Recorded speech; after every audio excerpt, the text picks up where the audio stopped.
também. Boa noite a todos. Vamos fazer um pequeno resumo da vida de Débora, a juíza Débora.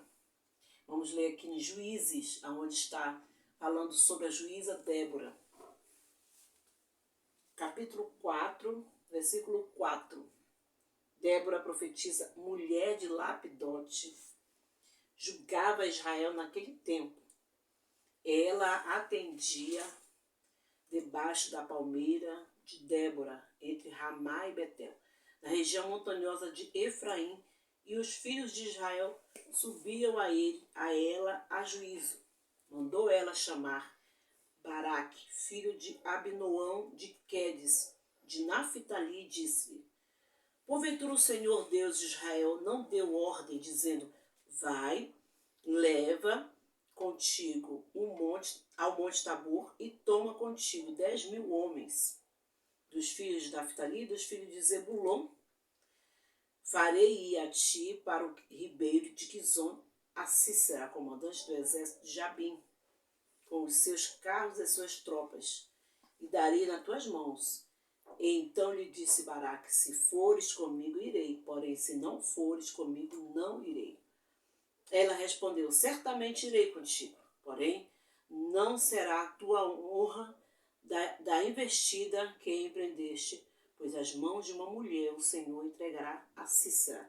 Versículo 14. Então disse Débora a Baraque: dispõe-te, porque este é o dia em que o Senhor entregou a Sísera nas tuas mãos. Porventura o Senhor não saiu adiante de ti. Versículo 21. Então Jael, mulher de Eber, tomou uma estaca da tenda, lançou mão de um martelo e foi-se mansamente a ele e lhe cravou a estaca na fonte, de sorte que penetrou na terra, e estando ele profundamente no sono, muito exausto, e disse, e assim morreu. Amém. Essa passagem ela se encontra no livro de Juízes. O livro de Juízes, ele vem retratando, vem falando dos juízes, dos libertadores. É um livro que nos dá um alerta sobre o povo de Israel após a morte de Josué. O livro de Juízes nos transporta a um período tumultuoso da vida do povo de Israel. O povo de Israel, na realidade, não tomou posse como deveria tomar da terra prometida que o Senhor lhe entregou. E nós vemos aqui grandes livramentos. O povo de Israel estava sofrendo opressões, estava sofrendo com problemas de arrependimentos. Deus dava livramento para aquele povo. Mas, infelizmente, ao longo da trajetória do povo de Israel, ao longo da jornada daquele povo, eles pecavam, se arrependiam, E o Senhor, a palavra de Deus nos diz, lá no capítulo 2 de Juízes, no versículo precisamente 8, quando fala, faleceu Josué, o líder, aquele que levou o povo à entrada na cidade de Canaã, de Jericó, a antiga Canaã. E no versículo 10, parte B, vai dizer assim, e outra geração após ele se levantou e não conhecia o Senhor, nem tampouco as obras que fizeram a Israel. Então aqui nos faz lembrar, nos faz retratar, nos leva a pensar que geração era essa.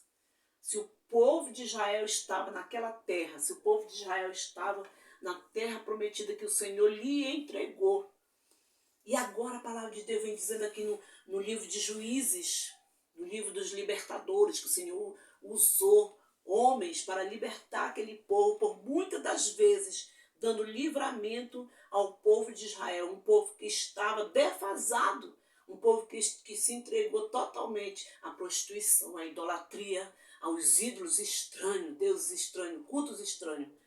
E agora a palavra de Deus, olha, uma geração se levanta, uma geração que não conhecia a Deus, não conhecia os feitos que o Senhor fez àquele povo, as obras que fez a Israel. Ou seja, o que nos leva a pensar? Que era uma outra geração, uma geração nova, que estava se levantando ali após a morte de Josué.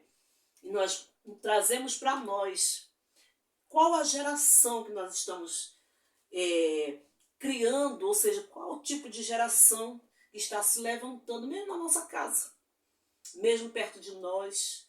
Que tipo de geração nós estamos formando para esse tempo? Nós não temos mais tempo. O nosso tempo está abreviando. O tempo da igreja está abreviando. Então, que geração você está criando na sua casa? Como você está criando seus filhos? Como você está criando o seu bebê, o seu adolescente, o seu jovem? Que geração você está deixando? Porque a palavra de Deus diz em Deuteronômio, no capítulo 6 e no versículo 9, a palavra de Deus diz assim, olha, ensina a criança, inculca nele a palavra de Deus. Ensina ele, tanto andando, quanto sentado, ao levantar, ao deitar. Ensina essa criança, ensina a tua criança. Então, quando nós vemos aqui que a palavra de Deus fala assim, olha, uma nova geração se levantar, que não estava mais entendendo, ou seja, uma geração nova. E quando nós lemos nós vemos o livro de Juízes, essa história de Juízes, que é a história na realidade a história de Israel, ela vem desde Josué até a Samuel. Iniciou-se ali com a liderança de Josué até Samuel. E Deus nos fala a palavra do Senhor que se levantou essa geração, a geração nova. E Deus permitiu que o povo fosse escravizado. Deus permitia. Deus, na realidade, estava testando, como a palavra do Senhor, ela nos diz, ainda no livro de Juízes, ela nos fala, o Senhor estava testando aquele povo. O Senhor testava aquele povo. E quando nós vemos a construção desse povo, ou seja, a desconstrução, porque Josué construiu, e na realidade, nessa caminhada, o povo estava se destruindo. O povo estava pecando contra Deus. E o povo de Israel pecava todo o tempo e voltava. É a infidelidade, mesmo ele sendo infiel, Deus permanecia fiel. Porque todas as vezes que Israel pecava, que Israel caía, Deus levantava um libertador. Deus levantava alguém para clamar por eles. E Deus dava poder para esse líder, para esse juiz, no caso. Esse juiz se levantava com o poder de Deus e dava libertação, ou seja, libertava aquele povo da mão dos opressores do povo de Israel. Deus coloca sempre, nós vemos aqui, Deus coloca sempre Israel à prova. E quando nós vemos a parte geográfica também, que é muito importante, nessa leitura, nesse estudo, nós também podemos ver que a parte geográfica ela é muito importante. Quando nós vemos que ali em Jericó, a Canaã antiga, foi ocupada na liderança de Josué. Ali o povo de Israel estava vivendo na cidade prometida. O Senhor prometeu, o Senhor deu. Infelizmente, o povo realmente não tomou posse, como de fato Deus mandou. Não tomaram posse. Deus falou, tome posse.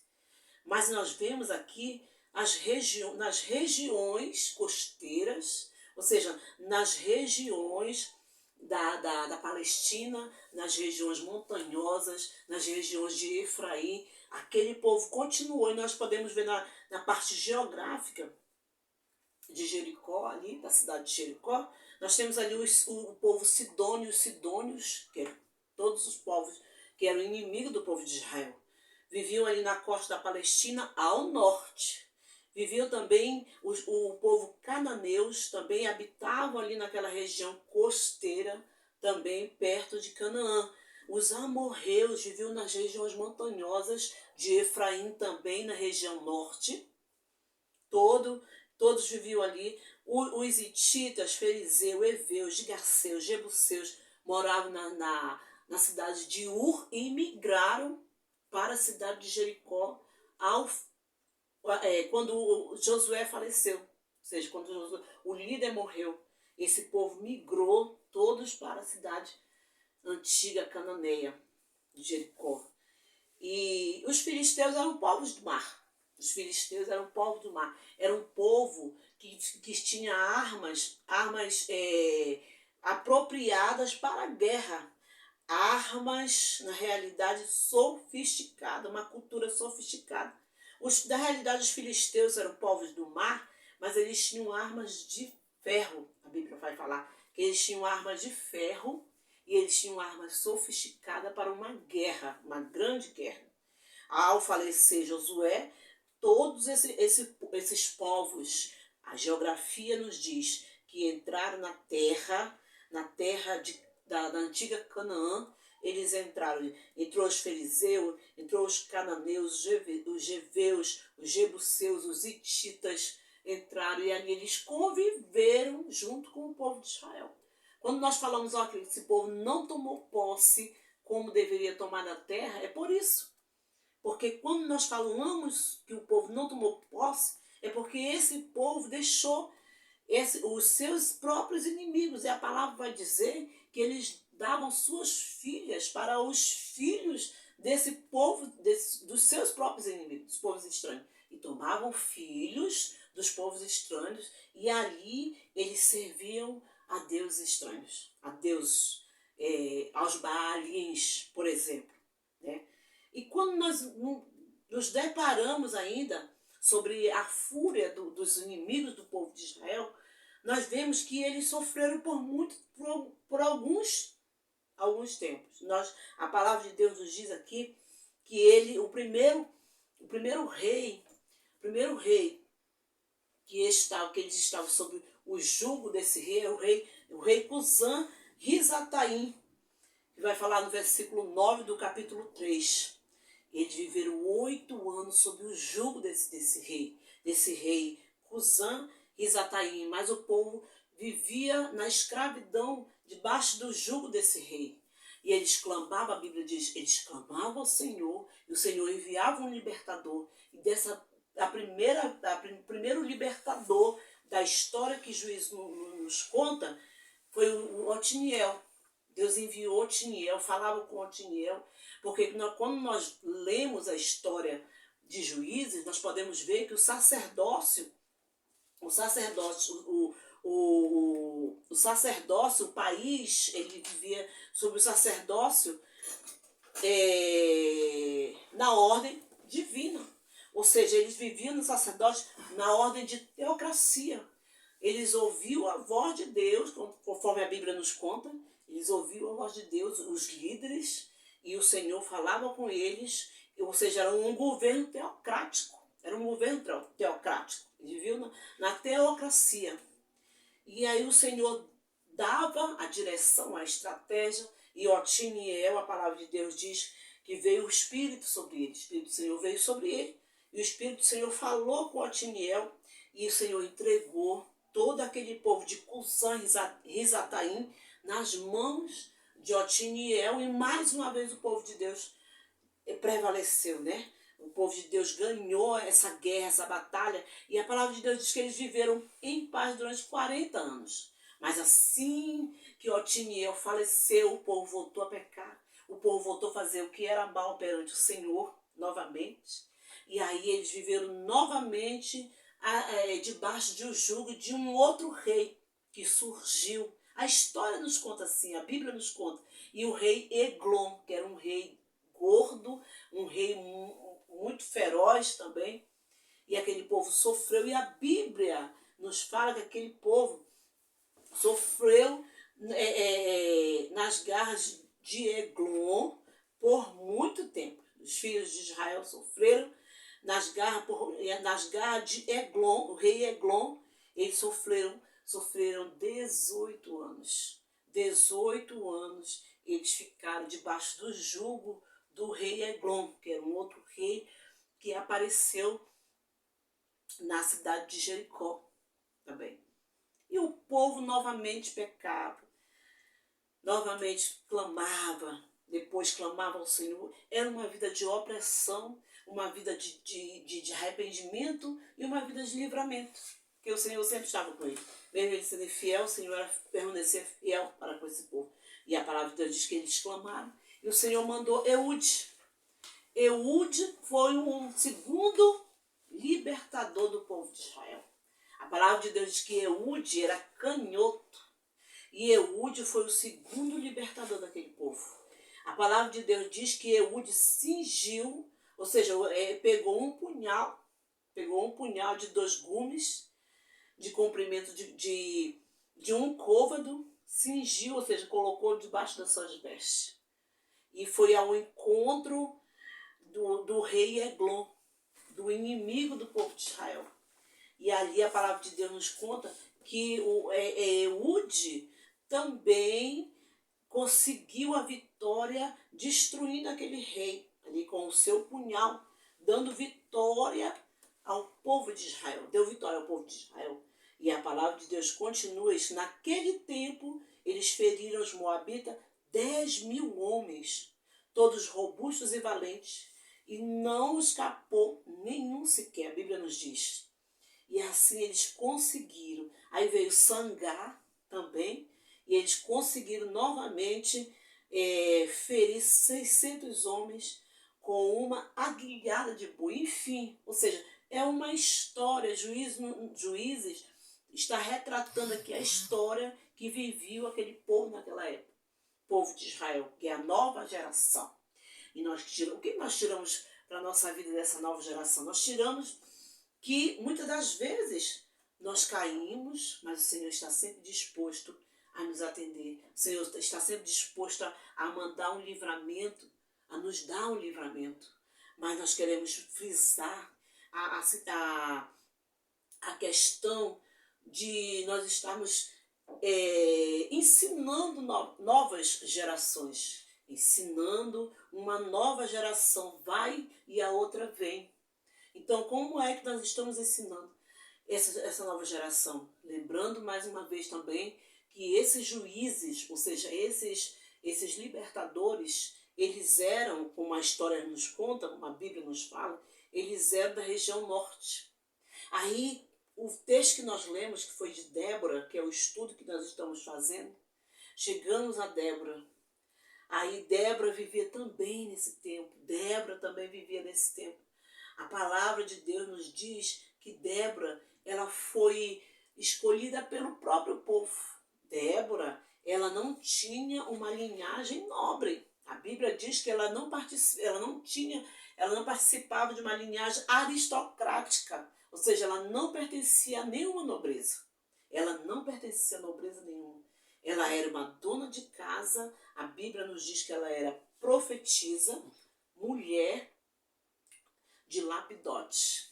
Mulher de Lapidote. Por que foi colocado na Bíblia mulher de Lapidote? Porque Débora não tinha aristocracia. Ou seja, ela não era uma pessoa da nobreza.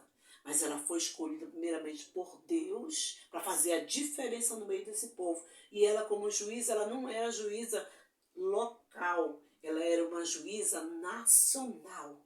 Quando nós lemos a história de Débora, nós vamos entender que Débora era uma mulher do lar. Era uma mulher de uma vida doméstica, dona de casa. Ela foi escolhida para servir sua nação. Ela foi escolhida por Deus e pelo povo. O povo aceitou. Débora, na realidade, quando a Bíblia cita que Débora estava atendendo ao povo, ou seja, estava resolvendo os problemas do povo. Ela era uma juíza. Então ela resolvia o problema do povo. E a Bíblia nos fala, aqui no capítulo 4, do versículo 4, fala que Débora estava debaixo de uma palmeira de Débora. Quando essa palavra, palmeira de Débora, essa expressão palmeira de Débora, não era a Débora, propriamente a Débora de Juízes, mas era uma Débora de Gênesis 35:8, que era a ama de Raquel. Que era uma outra Débora que viveu no tempo de Gênesis. Era a ama de Raquel, a Débora. Então, essa Débora, ela vivia numa cidade das palmeiras. Então, quando a Bíblia fala essa expressão, que Débora estava atendendo debaixo da palmeira de Débora. Da palmeira de Débora é a Débora ama de Raquel, de Gênesis 35:8. Então, Débora foi levantada por Deus. Débora foi levantada pelo Senhor para fazer a diferença. Débora era uma mulher do lar, dona de casa, como eu e você. somos do lar, mas o Senhor quer muitas das vezes nos usar para fazer a diferença. Ela tinha responsabilidade doméstica numa nação espiritual carente, caracterizada pela rejeição a Deus. Débora foi levantada para trabalhar, para falar para aquele povo, para libertar espiritualmente. Quando nós falamos de todos aqueles libertadores, de todos aqueles homens que foram levantados para libertar o povo de Israel, que estava em opressão dos seus inimigos, de fato foi algo material. O Senhor libertou aquele povo. Quando fala-se Débora, Deus escolheu Débora para libertar o povo espiritualmente. Quando Deus fala, olha, eu vou levantar Débora, e quando nós lemos a história de Débora, Deus levanta esta mulher como uma líder. Deus levanta Débora como uma líder, porque era todo um sistema contra aquele povo. E Deus levanta essa mulher como um líder espiritual. Deus quer libertar aquele povo espiritualmente. E quantas de nós hoje somos levantadas pelo Senhor para libertar pessoas espiritualmente, pessoas escravizadas. E o Senhor fala na sua palavra claramente aqui que Ele quer levantar mulheres nesse tempo. Como Ele levantou Débora para aquele tempo, Débora veio fazer a diferença. E quando o texto fala, olha,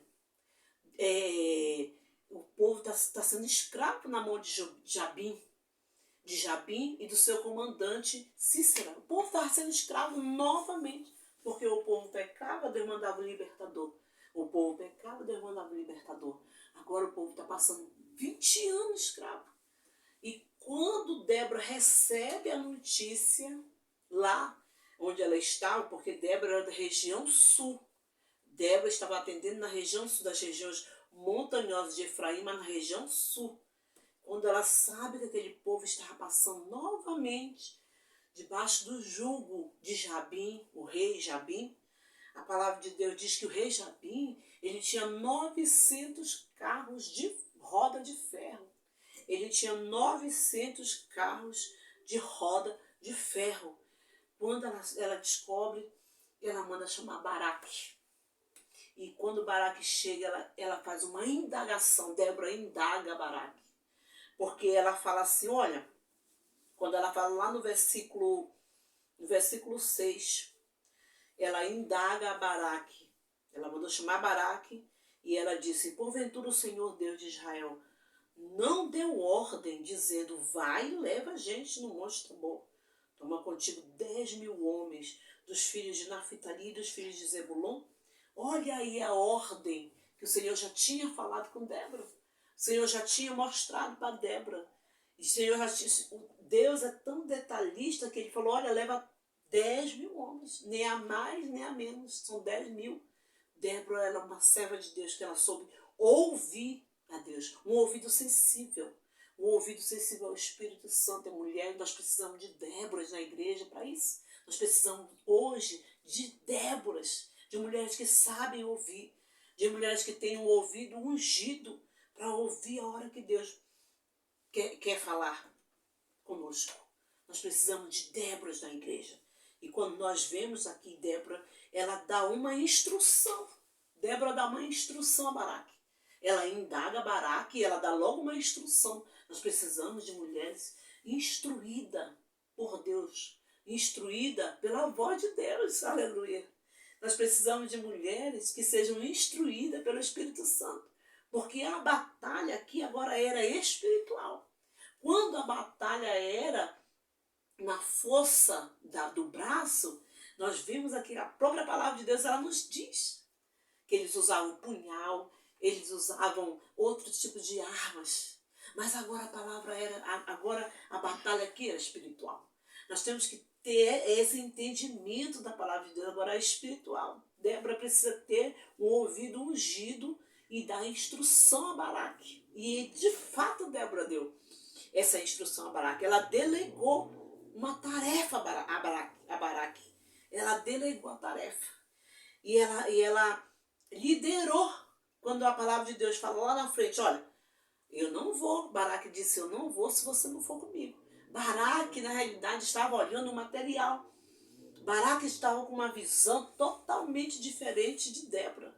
Ele estava vendo pelo lado do material, ou seja, do braço. Porque quando ele soube, não, Jabim, o reinado de Jabim, ele tem 900 carros. E são carros, carros com rodas de ferro. Nós temos poucos homens. E a palavra de Deus diz assim, quando Débora deu a instrução, leva 10.000 homens contigo. E sobe e vai ao Monte Tabor. Porque Deus vai te entregar Cícera. Porque Cícera, como nós estudamos sobre Cícera, os historiadores falam que Cícera é um homem abusador de mulheres. Ele fala que Cícera, o comandante Cícera, do reinado de Jabim, ele abusava das mulheres, entrava nas tendas e abusava das mulheres. E quando Débora dá a instrução a Baraque, vai e leva 10.000 homens, porque Deus vai entregar nas tuas mãos. Deus vai entregar Cícera nas mãos do povo, nas mãos do povo de Israel.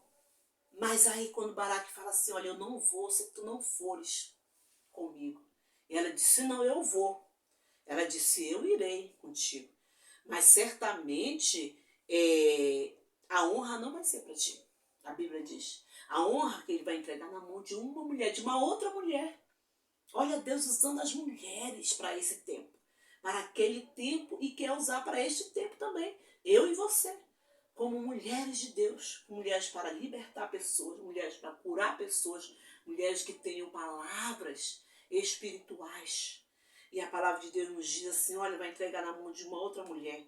E quando a Bíblia continua a palavra do Senhor e eles sobem a peleja, e a Bíblia fala que aquele povo de Jabim, todo aquele exército, eles atravessam, mesmo com roda de ferro, eles atravessam uma estrada, a Bíblia fala, um local que tinha, que na realidade, quando Baraque acha que vai perder a batalha, porque ele só tem 10.000 homens, e o reino de Jabim, o inimigo de Israel, tinha carros, 900 carros com rodas de ferro, ele achava, não vamos perder essa batalha.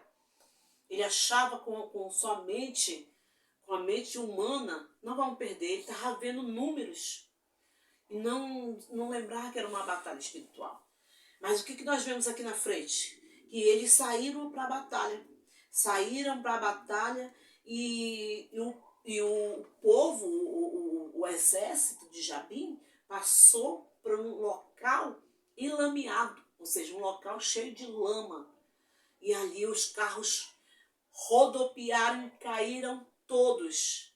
Mas aí a palavra de Deus vai nos dizer lá na frente, quando Débora fala assim, Baraque se dispõe, porque este é o dia em que o Senhor entregou a Cícera nas tuas mãos. Porventura o Senhor não saiu diante de ti? Olha aí.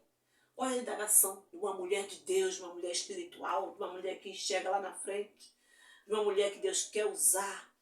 Porventura, não saiu o Senhor diante de ti? O Senhor não foi diante de ti?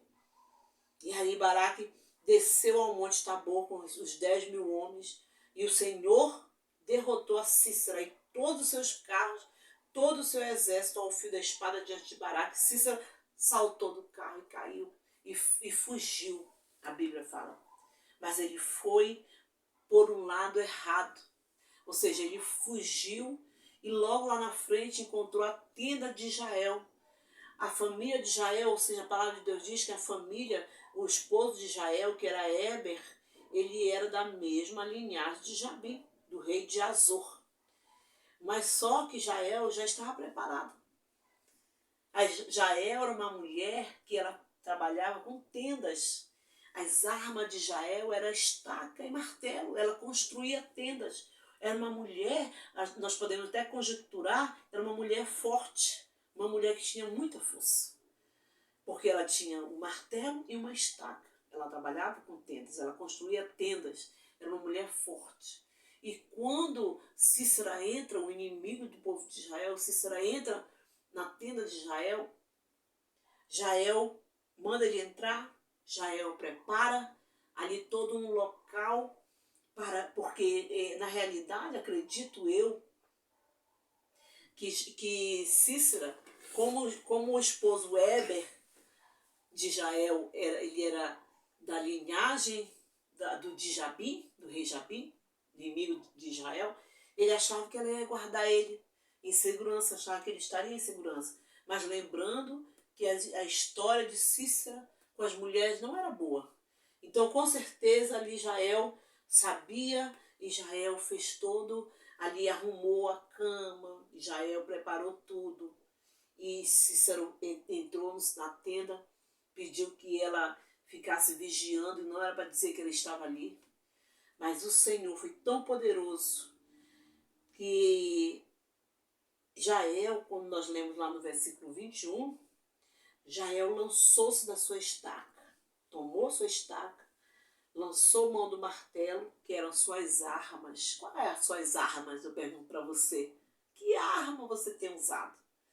Qual tipo de arma? Porque nós estamos vendo a história do povo de Israel. Nós estamos vendo aqui por uma liderança de uma mulher, o Senhor entregou também o inimigo de Israel nas mãos de uma mulher. Que arma nós estamos usando contra os nossos inimigos? Que tipo de armas? São espirituais as tuas armas? Ou são armas ainda, porventura, humanas? São armas do braço? São armas da ignorância? São armas, muitas das vezes, que não é para ser usada no momento, naquele momento. Jael tinha as armas dela aqui, porque ela trabalhava com essas armas. Era uma mulher forte, a Bíblia diz. Quais são as armas que nós estamos utilizando? Que tipo de arma que nós estamos usando contra os nossos inimigos? A palavra de Deus, ela nos diz que as nossas armas contra os nossos inimigos é a oração, é a leitura da palavra, é o jejum. Nós temos que estar preparados. Porque quando Cícera entra na tenda de Jael, Jael já estava preparado. Tanto é que quando a palavra de Deus diz assim, saindo Jael ao encontro de Cícera, disse-lhe, entra, Senhor, entra, meu Senhor, entra na minha tenda. Ela já estava preparada. Será que nós estamos preparadas? Muitas das vezes o inimigo pega muitas de nós, irmãos também, despreparados. Nós somos muitas das vezes pegos despreparados. E a palavra de Deus nos diz aqui que Jael estava preparada. E a palavra de Deus nos diz também que Débora, a líder, Débora, a juíza, também estava preparada. Porque quando a palavra de Deus diz que lá em Juízes 4:5, que ela ouviu a voz de Deus. Débora soube ouvir a voz de Deus. Débora soube motivar o povo. Débora foi uma juíza respeitada. Débora foi uma juíza que louvou o Senhor. Como nós estamos mostrando as nossas armas? Será que nós estamos mostrando as nossas armas para os nossos inimigos? Será que nós estamos realmente lutando corretamente com as nossas armas? O Senhor tem colocado na tua mão, na minha mão. Que arma o Senhor tem colocado na tua mão? Quais são as armas que você está lutando? Faça uma reflexão. Faça uma reflexão. Que arma você está usando para os dias de hoje? Como você está lutando? E a palavra de Deus continua e diz assim, Jael cravou a estaca na fonte do seu inimigo, na fonte de Cícero. E aquele inimigo morreu nas mãos de uma mulher. De fato, quando o Senhor usou a boca da profetisa Débora, quando ela disse, o Senhor não vai entregar para ti Baraque, vai ser entregue na mão de uma mulher. De fato, foi na mão de uma mulher. E logo lá na frente, no capítulo 5 do Cântico de Débora, precisamente no versículo 24, Débora relembra. Débora faz uma homenagem para Jael, quando ela diz assim, bendita seja sobre as mulheres, Jael, mulher de Éber, o queneu. Bendita seja sobre as mulheres que vivem em tendas. Será que as pessoas estão lembrando de você? Quando Débora faz esse cântico e lembra de Jael, será como as pessoas estão te vendo? Como as pessoas estão te olhando? São reflexões. A palavra de Deus, essa palavra que o Senhor nos trouxe hoje, sobre Débora, a juíza Débora, a profetisa Débora, a Débora que era dona de casa, com as responsabilidades domésticas, mas que Deus levantou para aquele tempo, para libertar aquele povo, para tirar aquele povo de uma opressão, porque o povo sofria. E essa guerra foi espiritual. Foi uma guerra espiritual. E o Senhor livrou aquele povo das mãos de Jabim e das mãos de Sísera. E para a honra e glória do nome do Senhor, nós podemos ver que não foi capacidade de Débora, mas foi pelo poder de Deus que realizou todas essas coisas. Não é pela nossa capacidade, não é pela nossa força, mas é pelo poder de Deus que realiza todas essas coisas. E eu encerro essa palavra de hoje, eu encerro este momento de estudo sobre uma mulher, sobre duas mulheres na realidade. Duas mulheres com características diferentes uma da outra, mas são duas mulheres que o Senhor usou para aquele tempo. Eu encerro dizendo, não espere ser validado por pessoas que não vivem a mesma visão que você. Coloque a expectativa em Deus, não nos homens. Não espere ser validado por pessoas. Não espere ser elogiado por pessoas. Entregue a tua expectativa nas mãos do Senhor. Entregue as tuas expectativas. Entregue ao Senhor a visão que você está tendo. E não se preocupe, porque Ele vai te dar a vitória, igual Ele deu a vitória para aquele povo de Israel, para aquele tempo. Eu agradeço a oportunidade, em nome de Jesus. Boa noite, Deus abençoe.